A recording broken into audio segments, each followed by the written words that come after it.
Are you interested in studying here in Australia, or you know somebody else who is contemplating on coming over? Then please feel free to share this information, as today I'm going to discuss with you 10 categories of documents. Yes, that is 10 categories of documents needed to apply for Australian student visa under subclass 500. That is subclass 500. Number one is your evidence of your identity.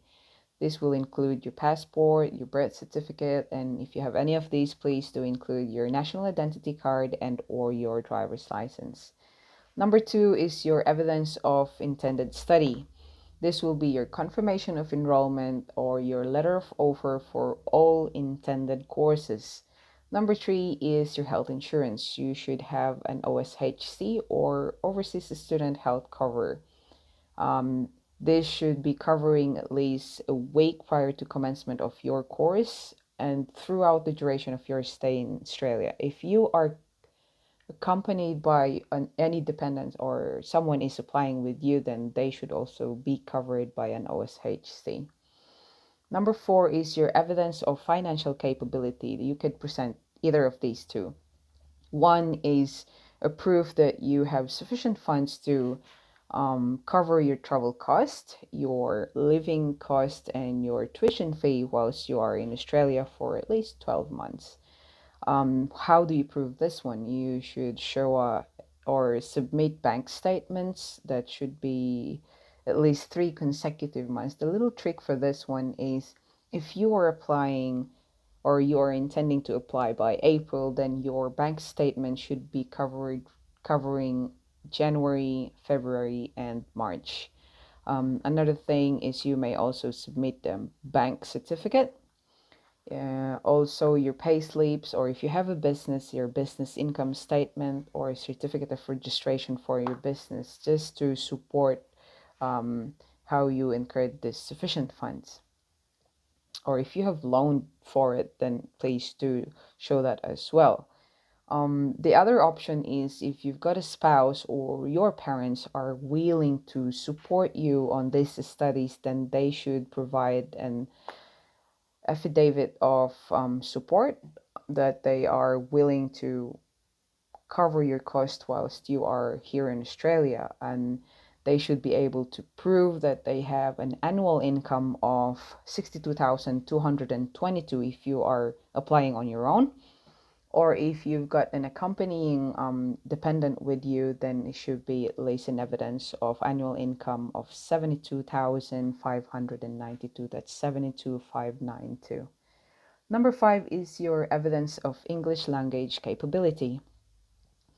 You should be aware of what is the English proficiency level for the course you intend, and you should submit the results for this one. You have to at least pass the scores needed. How do you do this one? You should enroll and pass examination through IELTS, OET, PTE, TOEFL, or the CAE.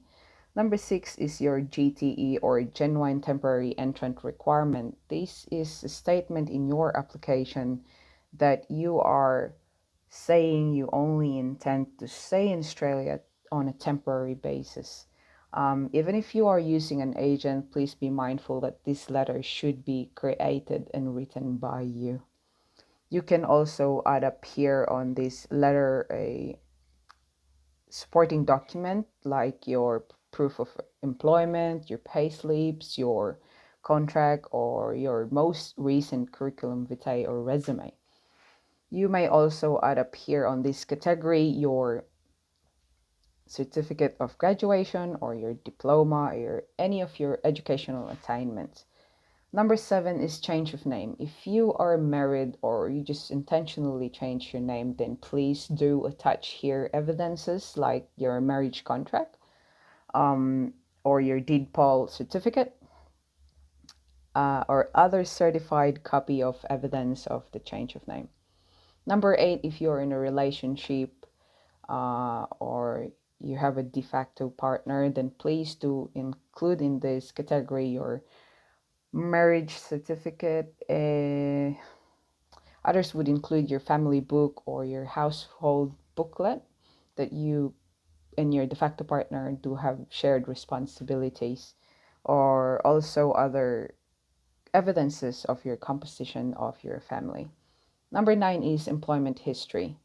This you will, although it is under the category of your GTE, that's to support your GTE, you can also add here on this category of employment history your pay slips, your contract of employment, and your most recent curriculum vitae or resume. This should be outlining both your employment and your study for the past 5 years. Yes, that is 5 years. If you've been studying, you can also include copies of your transcripts. Number 10, the last one is if you are using a migration agent, well, they will always advise you this and they will make you sign for this one. This is the Form 956 or advice by a migration agent or exempt person. Now, guys, if you do have other circumstances that you think you need some answers for, please just visit the immi.homeaffairs.gov.au, or I'll be putting their link in the description of this video. Please do share this information, and I hope it goes through. I hope it has helped you in identifying what you need for the documents to submit for your application. You can always do the application by yourself to save you money, or if it's really confusing you, then might as well use a migration agent. Thank you for watching. Please do like and subscribe, and see you again next time. I will be discussing what is the difference of a good debt and a bad debt. I'm usually making videos regarding financial and debts and saving. So see you again next time. God bless and be a blessing.